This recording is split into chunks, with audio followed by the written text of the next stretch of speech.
Es corazón pesado cuando hablamos el tema que estamos comenzando en el libro de Nehemías. Se llama Renueva y Reconstruye. Renueva porque no puedes construir a veces arriba de lo que ya está. Básicamente, a veces tiene entonces que limpiar y renovar.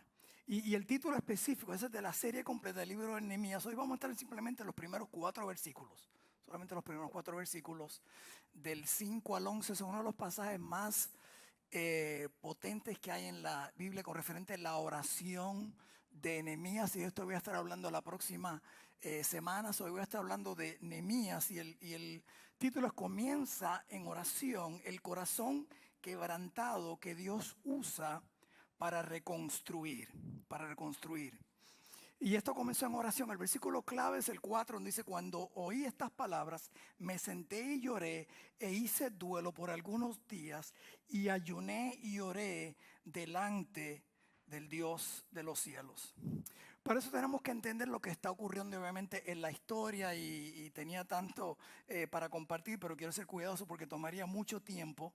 Voy a ser básicamente breve. Si seguimos la historia, lo que estaba ocurriendo básicamente antes de llegar a Nehemías, en los tiempos 536 antes de Cristo, cuando Ciro era el gobernador, ¿okay? Hubo un decreto y tuvieron básicamente la invasión, donde vino entonces la invasión del pueblo babilónico a Jerusalén, y Jerusalén fue tomado como que captivo.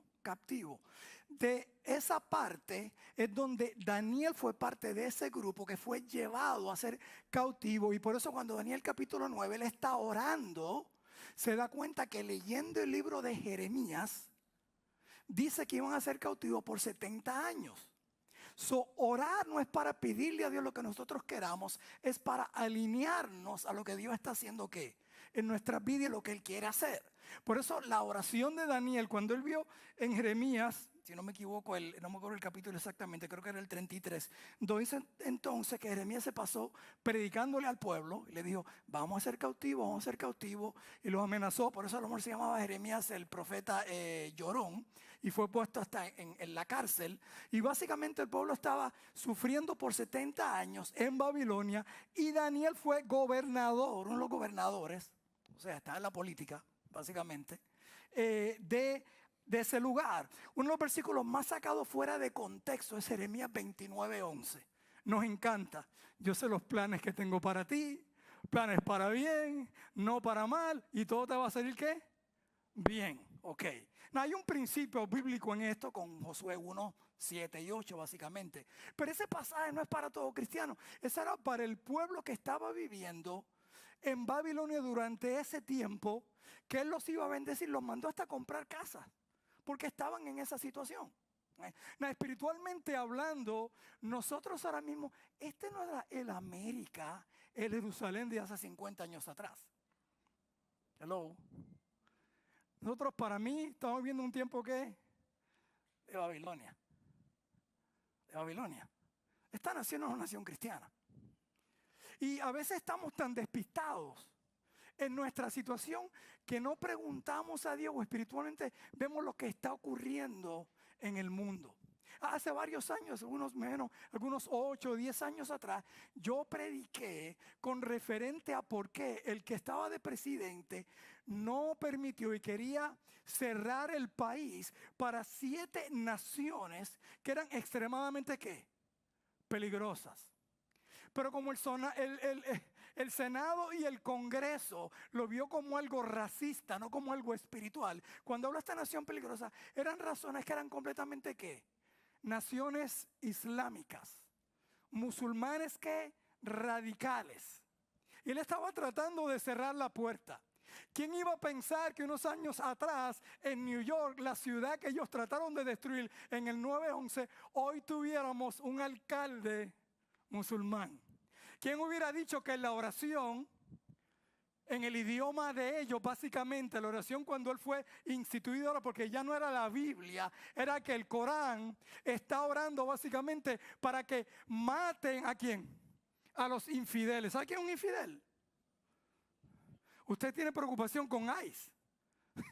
Eso no es nada comparado a lo que esta nación quiere venir a hacer. Porque nuestra batalla no es contra religión, es espiritual. Es espiritual. Porque a los cristianos se ponen como homofóbicos. ¿Ok? Y algunos lo son, erróneamente. O como racistas, porque si eres homofóbico te ponen ya como racista. Si dices en contra de los transgender, eres categorizado como alguien que hate crime. Pero mi pregunta entonces, ¿por qué los musulmanes no tienen ningún problema? Porque ellos sí odian a los homosexuales. Y la mujer, by the way, si usted es mujer, ¿usted cree en el Me Too Movement? Hello, you mean nothing. ¿Me están siguiendo? Entonces, ¿por qué no hay una batalla contra esta religión? Y lo que está pasando ahora mismo, ¿qué? En América. Y básicamente tiene que ver con el mensaje, porque estamos tan preocupados en nuestro alrededor, que si las cosas están bien, lo que ocurre en Washington o en otro lugar es fine. En vez de buscar el rostro del Señor y ver lo que Él ve y cómo Él ve las cosas. Cuando los profetas hablan, y hay que tener cuidado con esto de profecía, a veces porque vemos cosas desde el punto de vista de la Biblia. El Deuteronomio básicamente, si usted quiere saber el futuro es bien sencillo, mire el pasado. Todos los 9 imperios más grandes que han habido en el mundo, todos cayeron. No hay ninguno. ¿Sabe por qué cayeron? Corrupción y sexo. That's it. Corrupción y sexo. Y hoy vivimos en una sociedad que básicamente el sexo realmente ya no saben lo que es sexo básicamente. Ahora mismo creo que la WNBA, que es la Liga de Mujeres, está permitiendo que entonces que los transgéneros supuestamente puedan ¿qué? Jugar. Por lo cual, como yo soy un hombre que manejo bien el dinero y lo administro bien, pues yo me voy a hacer dueño de un equipo. Y voy a buscar los 5 mejores hombres retirados. Y dice, mira, te voy a pagar tanto para que estos extranjeros. Estoy bromeando, pero me están siguiendo. Porque aún el sentido común, ¿qué? Se ha perdido. No hay competencia, pero a veces queremos estar políticamente, ¿qué? Correctos. Hay una jugadora, por lo menos una, que está siendo atacada simplemente porque ella habló en contra, ¿qué? De eso. Y cualquier partido o coliseo que ella va, le tienen ¿qué? Signs. Carteles de ¿qué? De homofóbica. Tú no tienes que ser homofóbico. Tú simplemente tienes, hombre es hombre y mujer ¿qué?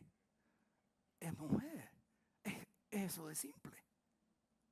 Entonces Zorobabel 536 antes de Cristo regresa. Y durante este tiempo, él lo primero que hace, reconstruye el templo. El templo fue lo primero que reconstruyeron. Pero no fue hasta Esdras, 457, 458 antes de Cristo, que Esdras viene y trae que la palabra al templo. ¿Ok? Al templo.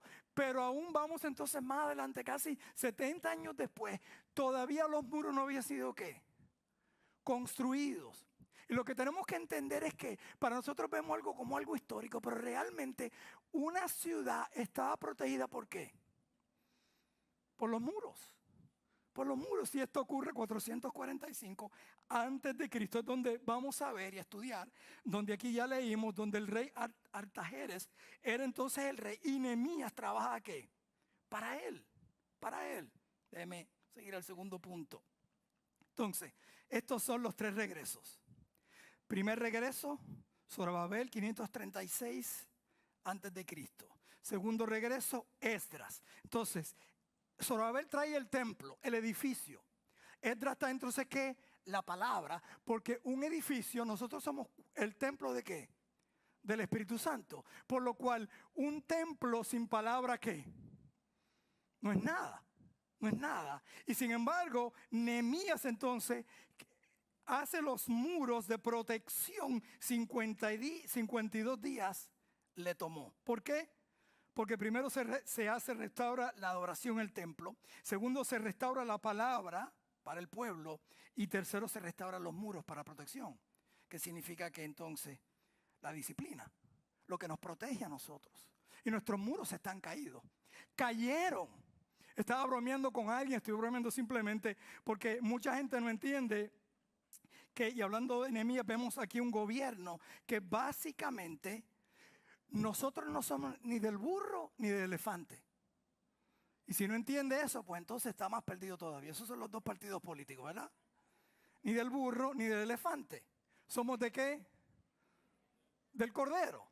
¿Ok? Somos del cordero. Pero a veces cuando mezclamos y mucha gente ni entiende básicamente, la molestia más grande que la gente es cuando yo predico del dinero y del gobierno, porque no entienden. ¿Por qué no entienden? Porque hay una frase que cambiaron en 1950, cual fue establecida desde el comienzo de esta nación, que dijo, separación entre ¿qué? Gobierno e iglesia. La separación no fue para que la iglesia no estuviera en el gobierno, era para que el gobierno se metiera ¿qué? En la iglesia. Hello, repetir eso de nuevo. Porque los ingleses entendieron esto, ya que entonces el gobierno ponía entonces leyes de cómo servir a quién, a Dios. ¿Ok? Entonces, si usted quiere saber el futuro, simplemente vaya a 40, 50 años atrás a Irán o Irak y vea cómo las mujeres vestían 50 años atrás. Y vaya ahora y vea cómo visten. No sé si me están siguiendo todavía. Para que ya empiece usted a ver cómo sus hijas se van a vestir. Le va a salir más económico porque es negro y una franjita. Entonces va a economizar un montón de dinero. Es más, ni make-up tiene que ponerse, básicamente. Y yo sé que, pastor, pero usted bien, no, yo, más positivo que yo no hay nadie. Yo sé quién está en control y quién va a ganar al final. Pero a veces estamos tan pendientes con lo que está ocurriendo que no oramos por nuestra nación. Si hago esta pregunta, no quiero avergonzar a nadie, no tiene que levantar la mano. ¿Cuántos de ustedes oran por el presidente, vicepresidente, su senador, su alcalde diariamente? Hello. Y no importa qué partido. Es un mandato que es bíblico. Nos manda a orar por quién. Por ellos. Primero para ver si se convierten. Pero segundo, para que Dios los diría, y es un mandato que tenemos, no importa nuevamente quién esté en ninguna posición. Entonces no hablemos ni quejémonos si usted no está dispuesto a orar. Usted se imagina, si yo no sé cuál es la cantidad de cristianos, porque la gente cree que ser cristiano es creer en Cristo y que Él regresa, y que Él murió por nuestros pecados. Si es así, el diablo fuera cristiano. Cristiano es una persona que ha sido transformada bajo el poder del Espíritu Santo, que ha nacido de nuevo y que es seguidor de Cristo. That's what a Christian is. Bíblicamente hablando. Entonces básicamente lo que está ocurriendo aquí es lo que ocurre muchas veces que en nuestras vidas, porque Nehemías, a veces leemos por arribita y no entendemos lo que esto significa. Cuando él dice palabras de Nehemías, hijo de Acalías, aconteció que en el mes Quisleu, voy a explicar eso un momento, en el año 20, estando yo en Susa, capital del reino, y lo vamos a ver en el versículo 11, y no voy a entrar completamente en la segunda parte. Okay. ¿Dónde estaba él? En Susa. ¿Dónde vivía él? En el palacio. Hello.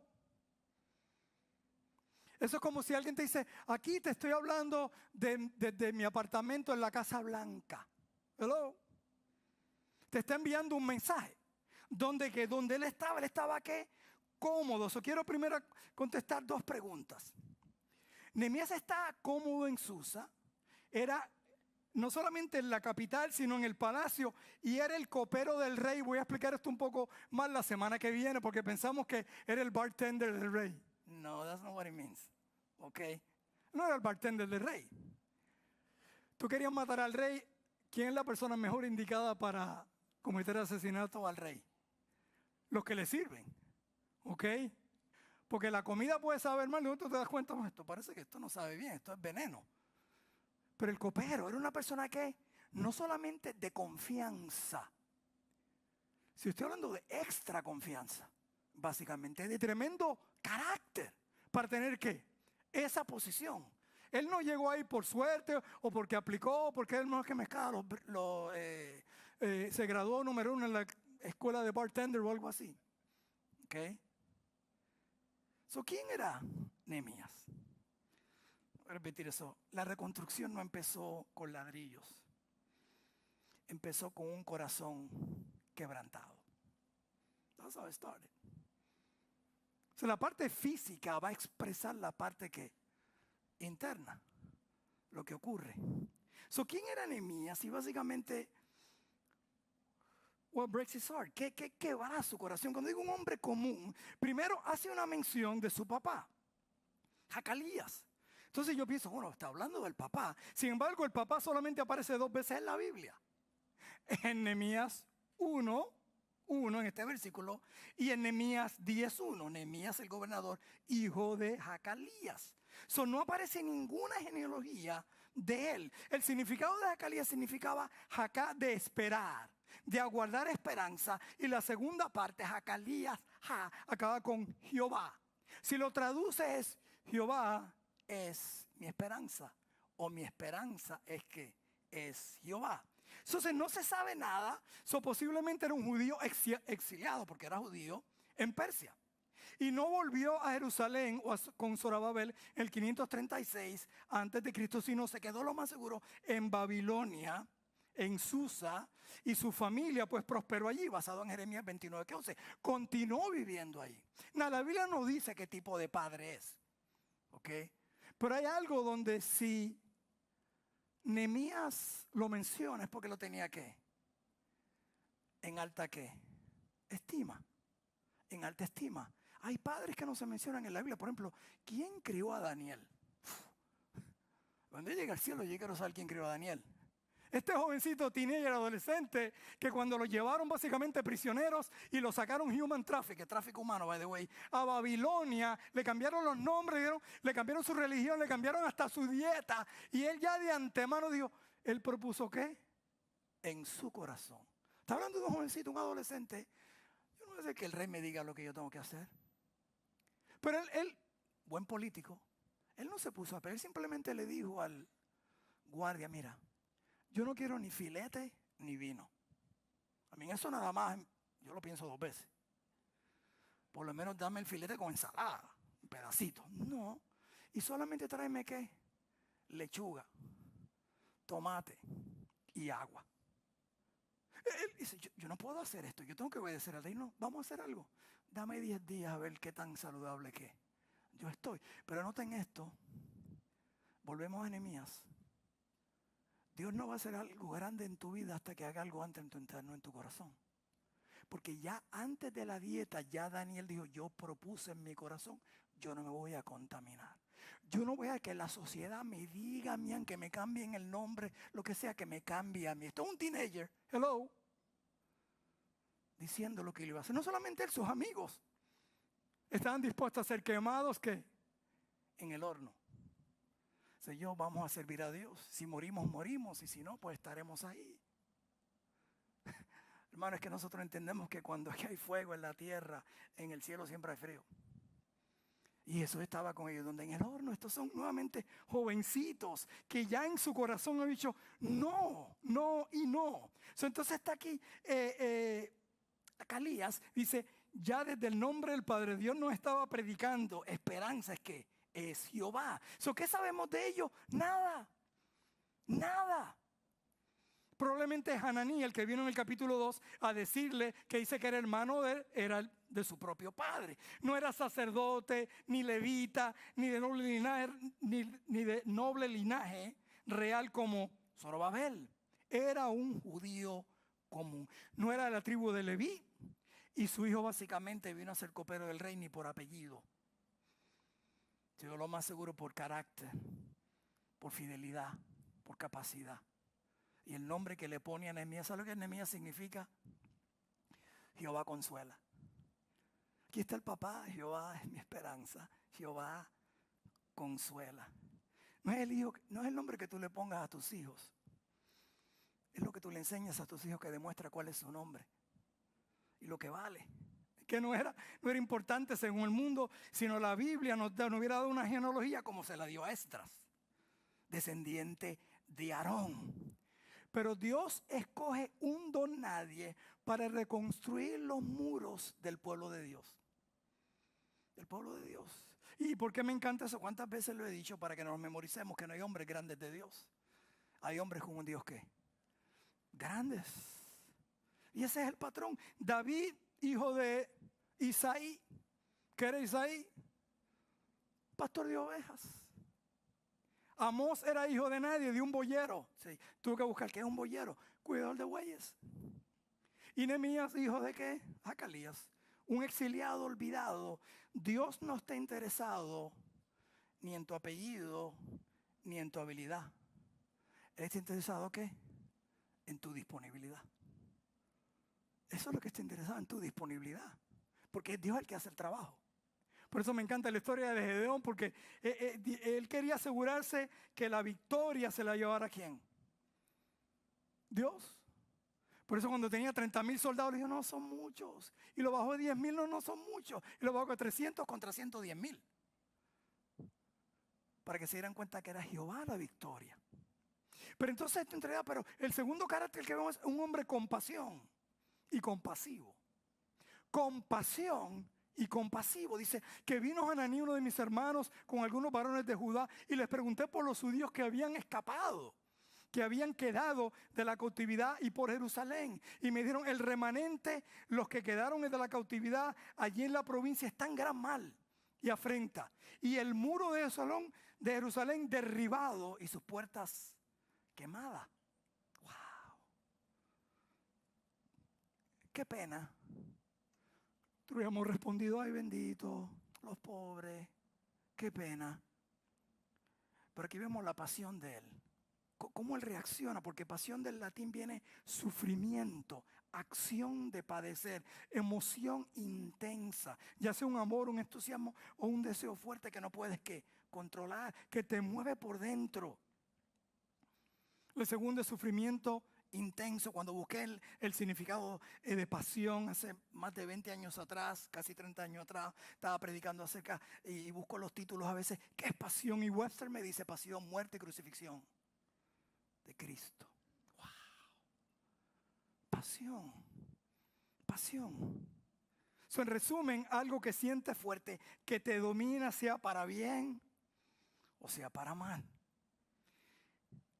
Entonces, hablando de pasión, nos apasionan las cosas que nos encanta, que nos llevan allá.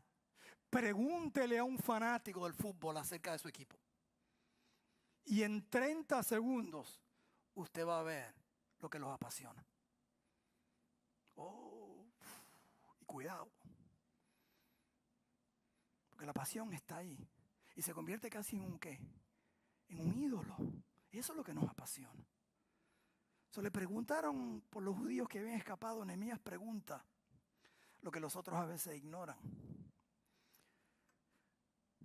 El que ama pregunta, el indiferente no averigua. Si no preguntas por la condición de tu familia, tu iglesia, tu nación, nunca sentirás entonces obviamente cargas por ella. Entonces eso que te apasiona debe venir acompañado con compasión. Que compasión te lleva a hacer algo. Esa carga intencional que viene de compasión.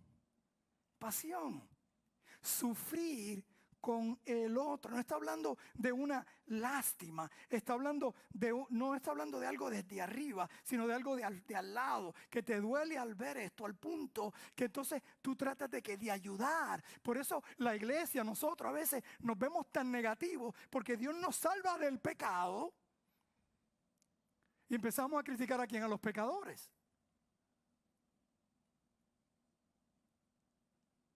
Y la pasión de Cristo fue a morir por quien, por nosotros. No era cuando éramos salvos, cuando éramos ¿qué?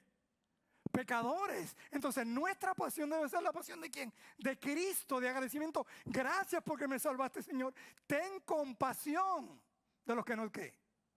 Te conocen, en vez de criticarlo. Básicamente dice, escribir que es ponerte en sus zapatos sin juzgarlos. Sin juzgarlos. Eso es lo que yo era antes. Gracias, Señor. Porque por ti eso es lo que yo soy. Que mi pasión sea la pasión de Cristo. Entonces, por eso viene entonces no solamente un hombre de carácter común, porque eso es lo que a Dios le encanta, utilizar hombres comunes.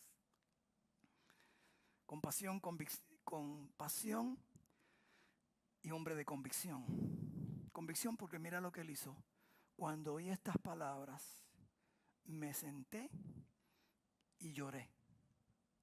E hice duelo por algunos días.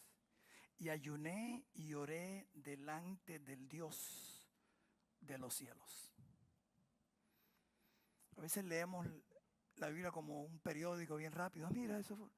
Y no vemos lo que construye. Cuando dice algunos días, no dice el tiempo, pero aparentemente fue meses.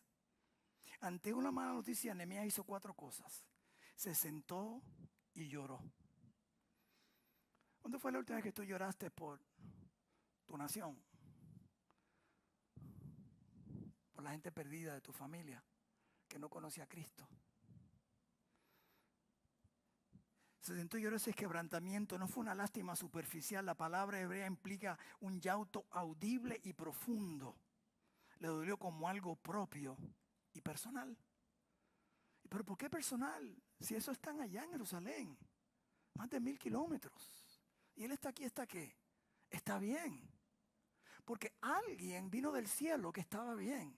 Y vino a esta tierra a sufrir muerte. ¿Y muerte qué? De cruz. Él estaba bien. Pero una tipología en parte de que él que estaba bien dejó el cielo a venir aquí y dice que no tenía lugar ni dónde poner ¿qué? Su cabeza. ¿A morir por quién? Por nosotros, porque tú y yo fuimos ¿qué? Su pasión. Su pasión. Dice, hizo duelo por algunos días. Es un proceso del dolor. Esto no fue una emoción de 5 minutos o varias horas. Entonces lo llevó al punto del ayuno. Negó su cuerpo para alimentar su espíritu. Dejó de depender de su posición que en el palacio. Y me encanta esto. Negó su cuerpo para alimentar ¿qué? Su espíritu. Porque a veces oramos para ver si Dios nos contesta algo nosotros que queremos. Es simplemente no, Señor. Yo estoy negando de hacer lo más importante que necesito para sobrevivir. ¿Qué? Para que tú me guíes. Para que tú me hables espiritualmente, porque no quiero que haga ninguna ¿qué? Mala conexión entre tú ¿qué? Y yo. Y cuarto, oró. Él no corrió al rey primero. Él corrió ¿a quién? A Dios. ¿A quién tú corres primero cuando vienen los problemas? Y a veces nos sentimos mal de correr a Dios, como me decía alguien mientras estaba en España. Es que me da pena ir a Dios ahora, cada vez que tengo problemas de donde Él. Entonces debo ir a Él todo el ¿qué? Todo el tiempo. Eso es lo que Él quiere.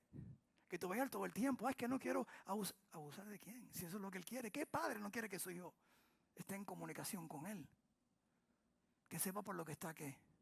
Pasando. Dice, sí, pastor, pero Dios lo sabe. Sí, Él lo sabe, porque Él quiere que vengamos ¿quién? Ante Él. Corres tú a Dios. La oración del 5 al 11 no fue una oración de días ni semanas, fue una oración de meses. ¿Por qué dice? Porque dice desde Quisleo a Nisán. Está hablando de 3 a 4 ¿qué? Meses. De 3 a 4 meses. Está pleading, orándole ¿qué? A Dios. Pidiéndole a Dios por Jerusalén. Porque antes de poner una piedra en el muro, Nehemías puso su corazón en el altar. Repetir eso de nuevo. Antes de poner una piedra en el muro, Nehemías puso su corazón en el altar. ¿Sabe por qué? Porque Dios no busca constructores. Él busca corazones ¿qué? Quebrantados. Quebrantados. Por eso el primer paso cuando viene a la bienaventuranza es ¿qué? El pobre ¿qué? En espíritu. Cuando dice pobre en espíritu, alguien que esté bancarrota. Bancarrota espiritual. Por eso de ahí viene la salvación, cuando tú entiendes básicamente que no hay nada que tú puedas hacer para ser salvo. Que básicamente, absolutamente nada, estás completamente quebrantado. Y dice, Señor, ten compasión ¿de qué? De mí. Y eso es lo que busca Dios, corazones que quebrantados. Porque Nehemías 1:4 precede a Nehemías 6:15. Un muro ¿qué? Terminado. Terminado. ¿Hay algo por lo que has llorado, ayunado y orado últimamente? Porque aquello que no te quebranta no te llevará a reconstrucción. Nuestros pecados. ¿Lloras por tu pecado? ¿Por nuestros pecados? ¿Por tus hijos que no conocen a Cristo? ¿Por tus nietos? por tu situación? ¿Qué es aquello que quebranta tu corazón? Porque cuando Dios quiere reconstruir algo, primero quebranta ¿qué? Un corazón. Y Dios nunca reconstruye nada grande afuera sin hacer antes algo, una obra adentro. Repetir eso de nuevo. Dios nunca reconstruye nada grande afuera sin antes hacer una obra grande ¿qué? Adentro. Porque empieza que en el corazón nuestro. La pregunta es, ¿quiénes somos nosotros? Alineándolo con Nehemías. Y cómo tener un corazón para las cosas de Dios. Y porque digo, ¿quiénes somos nosotros? Pero pastor, porque nuevamente vemos a Nehemías, vemos a todos estos hombres supuestamente grandes de Dios. Y por eso repito, no son hombres grandes de Dios. Aun cuando David fue llamado, él no estaba listo para ser rey. Pero yo imagínense a él como rey a esa edad. Era pastor de ovejas. ¿Cómo iba a gobernar? Ve gente por aquí, ve gente por allá. Cuando él le dio el sueño a José, que le dio un sueño básicamente que indirectamente lo iba a hacer el vicepresidente, de Egipto, el segundo más grande. Tú no estás listo, ¿qué? Todavía. Pero te tengo un llamado. Tú no has visto y sabes lo que Dios tiene para ti hasta que tú abras tu corazón y digas, he aquí, Señor, envíame a mí, úsame a mí. Y la razón que me hizo de ejemplo no es para exaltarme, al contrario, que si Dios puede utilizar a alguien como yo, ¿puede utilizar a quién? A cualquiera. Ahí que mi esposa dice amén. Ok. A cualquiera. Y él trabaja nuevamente con corazones que tenemos, Señor, heme aquí, envíame a mí. Y hay 3 marcas del corazón que Dios usa. Mira lo que rompe el corazón de Dios. Cuando Jesús entra a Jerusalén, empieza ¿a qué? A llorar. Jerusalén, Jerusalén. Como una gallina traté de ¿qué? Protegerte. Y mataste ¿hasta quién? Hasta los profetas. Otra cosa que le pone más adelante a llorar básicamente cuando dice, y ve la gente, dice, la mies es mucha. ¿Y los obreros qué? Son pocos. Orad pues. Si todo comienza en oración. Me acuerdo una vez, una razón fui a almorzar, me invitaron a un restaurante nepalíes ahí en Temple Terrace. Y era para presentarme lo que Dios estaba haciendo en Nepal y plantación de iglesias. Y simplemente nos pusieron, ¿sabe qué? A orar. Esta oración, que Dios enviara obreros, porque la mía es que era mucha. Pasan 6, 7 años después y tiene una reunión en la iglesia de Temple Terrace, donde estaba el restaurante al lado, y paso por al lado del restaurante y me acuerdo de mi oración, porque en ese tiempo estaba mi hijo en Nepal como misionero. Hello. Claro, yo le dije, Señor, era que mandaras a alguien, no era que enviaras a mi hijo, pero está bien eso. Pero me están siguiendo, porque realmente nosotros no creemos en la oración. Pero la oración empieza con nosotros, Señor, úsame ¿qué? A mí, no uses a otro. No, el Padre nuestro nos dice, sea que tu voluntad, pero conmigo no cuentes, cuentas con otro. Porque él está buscando corazones como el de Nehemías, que estaba bien, tranquilo, no venía de ninguna tribu, no era sacerdote, no era absolutamente nada, simplemente que un copero del rey. Y hoy en día, uno de los libros favoritos míos, El liderazgo. Fíjense, porque él no está buscando ingenieros, él está buscando personas con un ¿qué? Con un corazón quebrantado. Cuando él hizo el arca, él no llamó a los de Titanic, que se ahogaron en el primer viaje. Él llamó a un agricultor y le dio las medidas y lo que tenía que hacer. Y él equipó a Nehemías para que en 52 días él reconstruyera ¿qué? La ciudad. Un copero. ¿Sabe por qué? Porque siguió las instrucciones ¿de quién? De Dios. De Dios. Esas son las 3 cosas. Los obreros son, y va de esa oración, Jesucristo está orando por ti. Esa es la misma oración, Señor. Continúa hoy día. Dice, la mía es ¿qué? es mucha. La oración envía que obreros, pero comienza ¿con quién? Contigo. Contigo. Y cuando Nehemías, me imagino que está orando, no necesariamente, no sé si básicamente Dios le dijo, tú eres el que vas a ir. No, y vamos nuevamente más adelante, tenemos una serie completa. Hay tres cosas, tres marcas del corazón de Dios. Un corazón que se interesa en el dolor de otros. En el dolor de otros. ¿Usted sabe que una persona sin Cristo va a pasar la eternidad en el infierno? Otras veces como que no queremos lo que dice la Biblia, habla más del infierno que del amor. O sea, Cristo no murió en la cruz del Calvario para que fuéramos al cielo. Él murió para que no fuéramos al infierno. Pero nos gusta en cierto sentido, voy a hablar de esto más adelante, como ponernos como anestesia, ¿qué? Emocional. Hay un nuevo movimiento dentro de la iglesia que se llama, a ver si lo puedo decir correctamente, annihilation, algo así. Si alguien me lo quiere traducir, alguien de Bogotá aquí, que básicamente que el infierno no es eterno, es temporal. Pero eso es lo que la Biblia dice. Y honestamente me gustaría que fuera así, porque yo tengo familia que no conocía a Cristo. Me gustaría que no existiera, pero existe. Existe. Pero nosotros como que nos anestesiamos a esto, primero a eso que duele. Cuando dice, le pregunté por los judíos por Jerusalén. En el palacio todos hablaban de Persia. Y él pregunta, ¿por qué? Por Jerusalén. ¿Quién está en necesidad? ¿Sabe que hay gente que tiene el don de dar? Sí, tienen el don de dar. Me vienen a la mente varias personas durante mi vida que siempre, pastor, cuando sepa que alguien está en necesidad, déjeme saber. Y me daba a mí el dinero para dárselo, ¿qué? A aquella persona. Porque no veía el dinero como una ganancia, lo ve como una inversión para alguien que estaba en necesidad. Y el que tiene el don de dar casi siempre lo hace, ¿qué?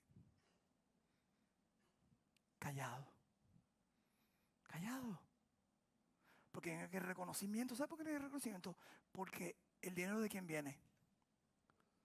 De Dios. Dios es el que nos da a nosotros. La indiferencia es el muro más alto. Nehemías no dijo, ese no es mi problema. Qué pena.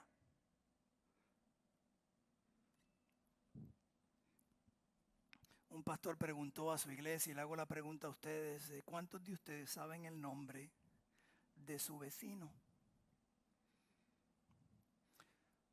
Del que abre la puerta en su apartamento.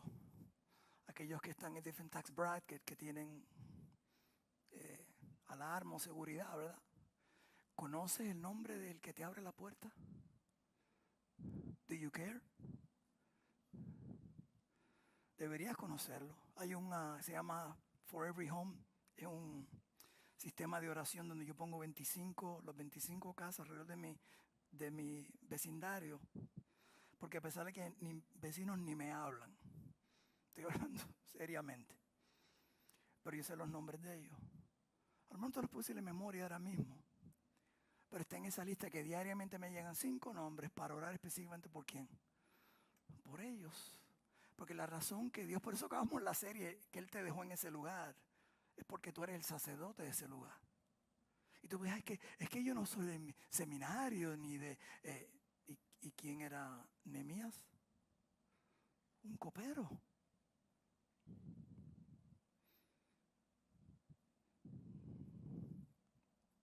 ¿Cuándo fue la última vez que preguntaste de verdad cómo está tu matrimonio, tus hijos, tu iglesia? Pero con preocupación de oración. Y lo segundo es que un corazón que se duele cuando otros se acostumbran.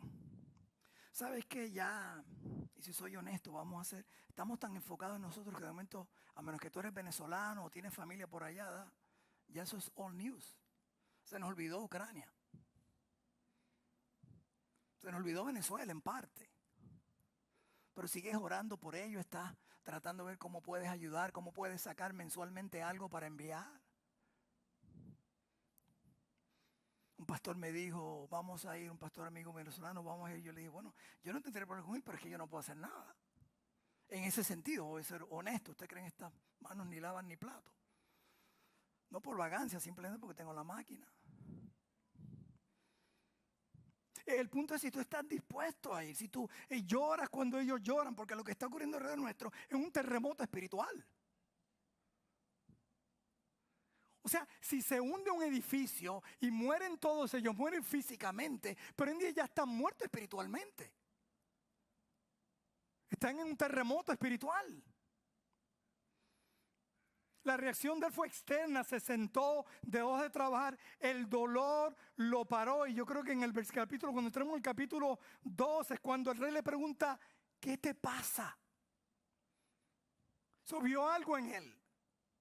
Y él tenía que su salario, su beneficio, todo del palacio, pero estaba que dolido. En hebreo es bakat, llanto fuerte, no es una lágrima. Entonces nos acostumbramos a los muros caídos, a los muros caídos.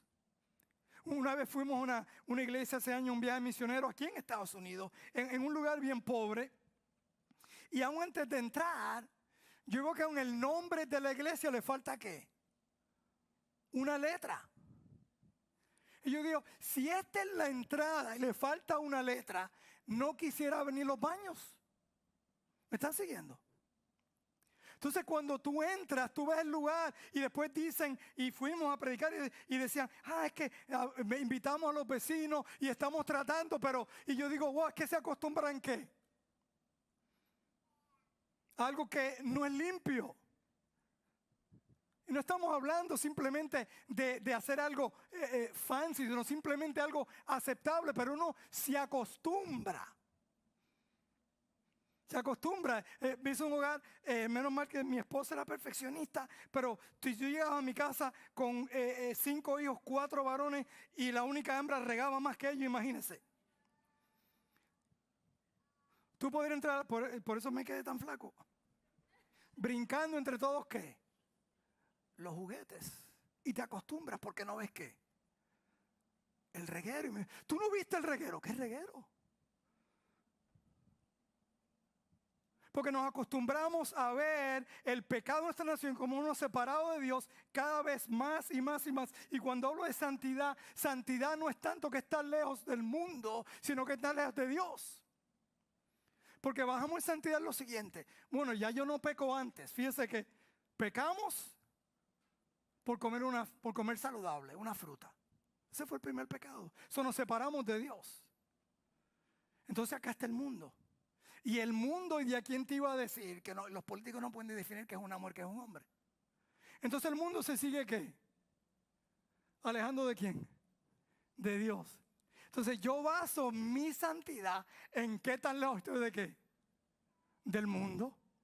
Ay, pastor, pero yo no soy tan malo. No, que tan cerca estoy de quién? De Dios. Porque 50 años atrás, 75 años atrás, usted no necesitaba un contrato firmado. ¿Sabía eso? Cualquier persona del mundo, no cristiana, ni religiosa, te apretaba la mano y te decía, esto es lo que te voy a ¿qué? A cobrar. Fíjense, no cristianos. Hoy en día hasta un cristiano te dice, mira, fírmame 2 veces y notarízalo. ¿Me están siguiendo? ¿Dónde hemos llegado hoy en día?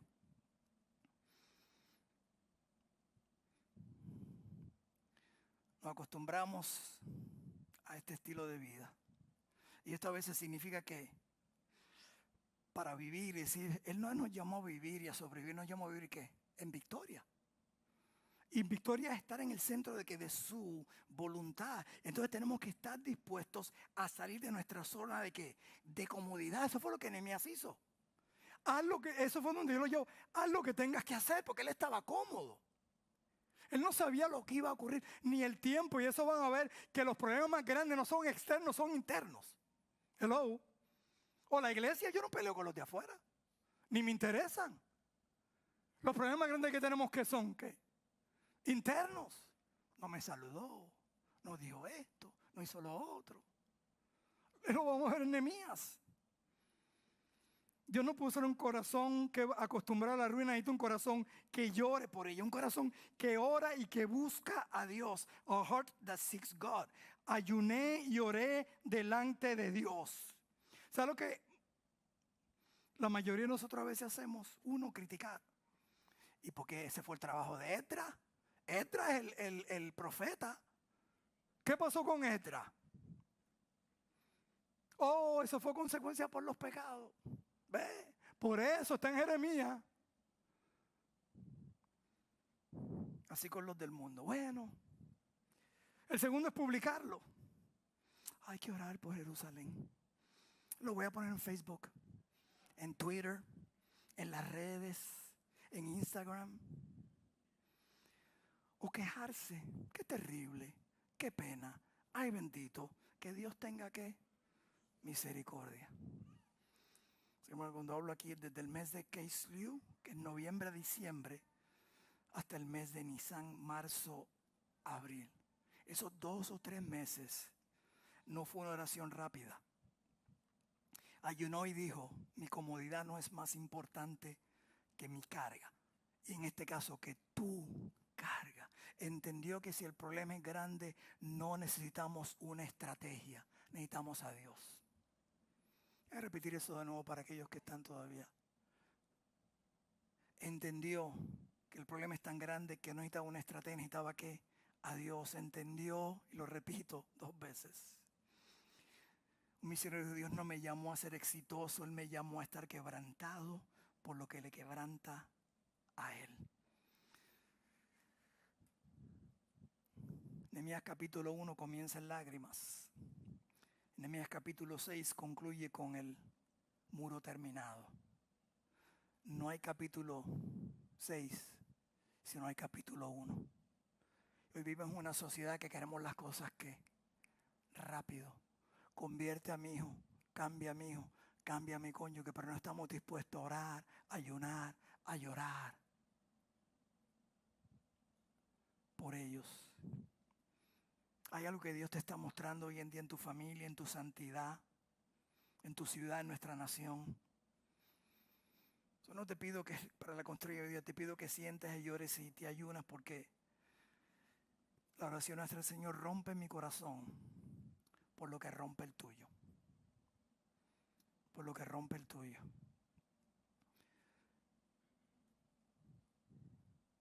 En 1980 y algo, y me acuerdo exactamente porque fue en el 86 que me convertí y fue en el 90 que Dios empieza a trabajar en mi vida para llamarme al ministerio. Y se apareció un abogado de Tampa, apellido Gibbs. Era jovencito en aquella época. Hoy creo que su hijo es el abogado.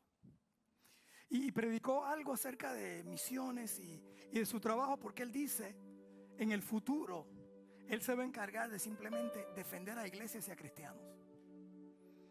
Que si estuviéramos dispuestos a ofrendar. Yo era pastor y simplemente era un miembro que, wow, me gustaría por lo menos, aunque sea dar 10 o 15 dólares, y en los 80 eso era un poquito más que hoy en día. Y lo que yo no sabía, que Dios me iba a llamar al ministerio.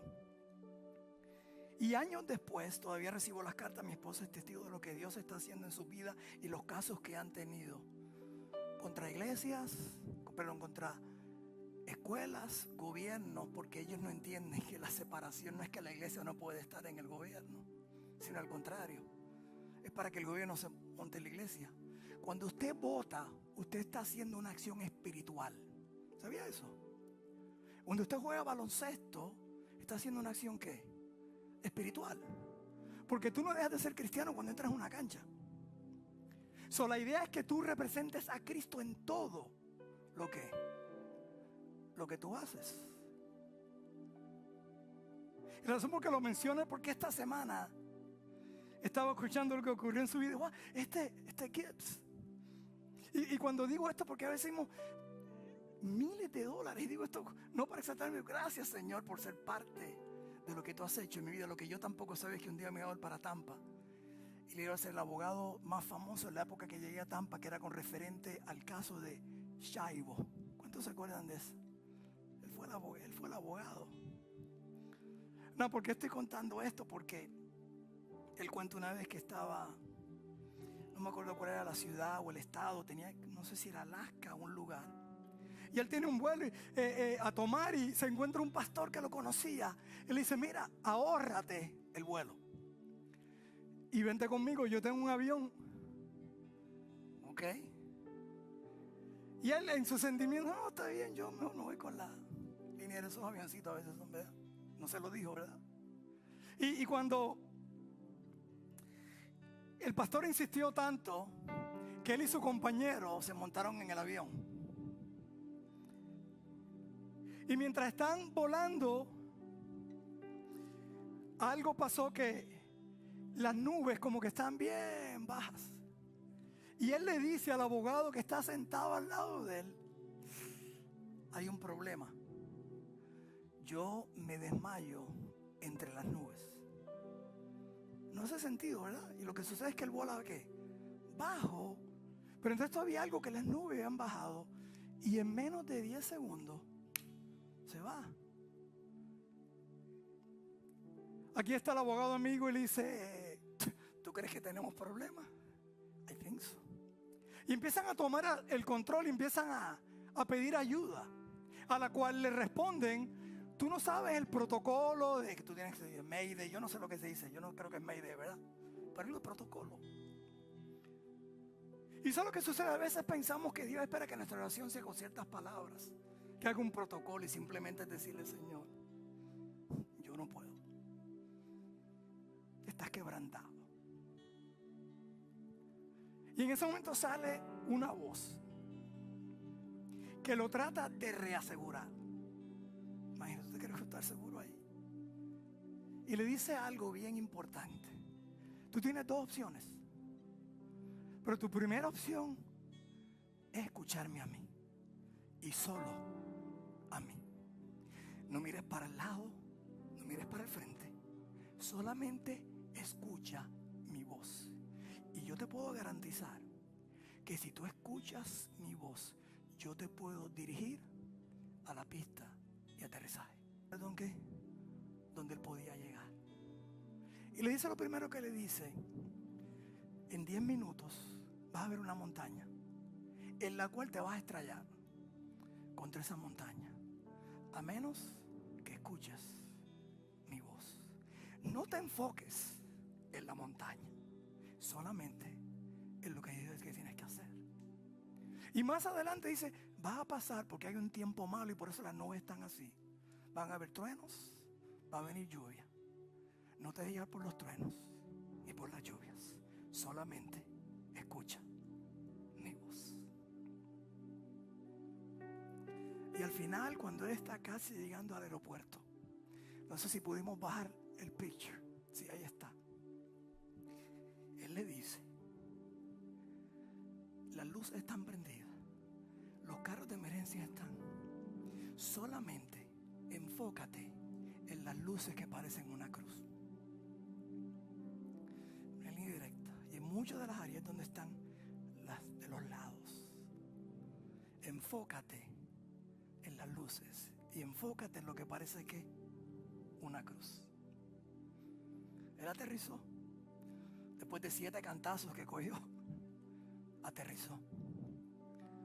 Pero lo que me impactó básicamente, y en el momento que aterrizan, es que se despierta el pastor. Yo sé que van a decir ahora, por eso no puedo confiar siempre en un pastor. Bueno, yo no soy piloto y por eso nunca, muchos ni se montan en el carro conmigo, pero está bien. Es una experiencia espiritual. Los lleva a Cristo inmediatamente. Señor, ayúdanos.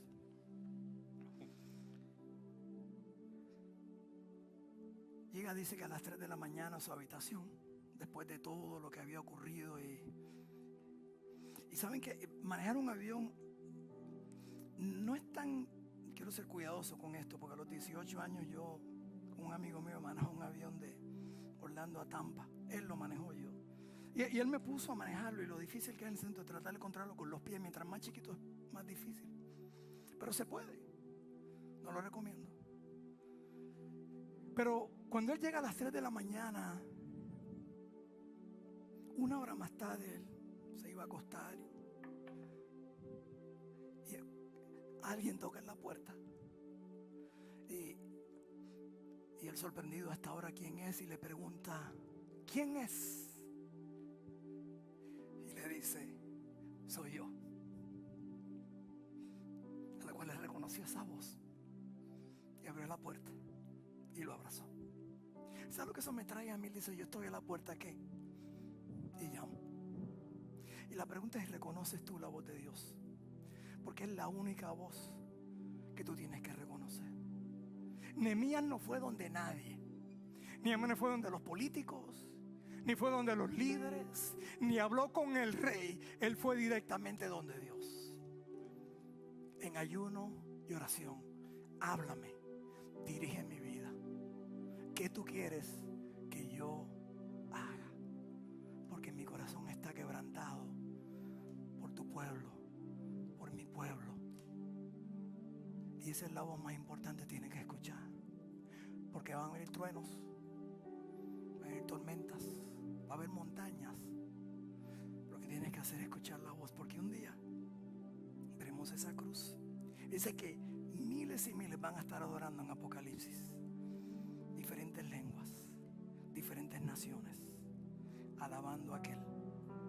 Dice, mis ovejas oyen mi voz y me siguen, y yo las conozco. ¿Conoces tú a este Jesús? Y si no, hoy día puedes conocerlo. Y si lo conoces, mi pregunta, ¿estás escuchando su voz o estás escuchando otras voces? Porque es la voz de Él que te lleva a la salvación y te da dirección para tu vida. Por nuestra nación, Padre, te pido por nuestra nación. A veces nos separamos y vemos a Washington, a Tallahassee,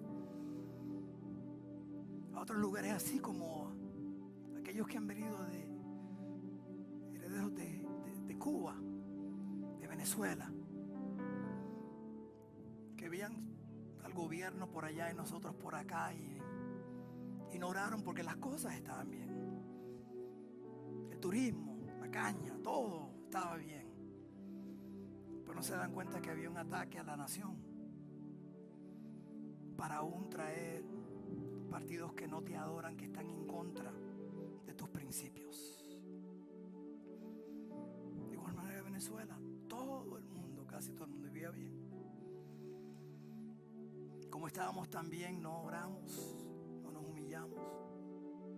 Y lo mismo pasa con nuestra nación y nuestras vidas. Ayúdanos a quebrantarnos por la salvación de aquellos que no te conocen. Por los líderes que tú pones en nuestra nación. Y como vamos a ver en Nehemías, cómo aún tú utilizas reyes que te reconocen, aunque no son de tu pueblo, así como hiciste con Nabucodonosor, que lo llevaste a arrepentimiento. A lo mejor no para salvación, pero para entender y poner a Daniel en una posición de honor, aún en Babilonia. A un Darío que lo reconocía el rey Darío. Y ahora vamos a hablar del rey Artajerjes, el cual da una oportunidad no solamente a Nehemías, sino lo empodera y lo equipa para que ponga muros alrededor de su pueblo. De igual, Señor, estamos aquí, Señor. Yo no sé lo que tú quieres hacer en cada vida que está aquí. Lo que sé es que tú quieres salvarlas, pero no para ir al cielo. Tú quieres salvarlas para que entonces te sirvan a ti y puedan decir, aquí estoy, Señor, envíame a mí, úsame a mí, quebranta mi corazón. Yo creo que nos pongamos de pie. Yo abrí el altar, y cuando digo yo no quiero, a mí los números, si el altar se llena o no se llena, eso es indiferente. Lo importante es algo en tu vida que Dios ha quebrantado hoy en día. Algo que está quebrantando, que Dios quebranta en tu corazón. Y si no, pues pregúntale: Señor, estoy tan acostumbrado, anestesiado, que no veo la parte espiritual, lo que está ocurriendo en mi nación, en mi iglesia, en mi familia, en mi trabajo.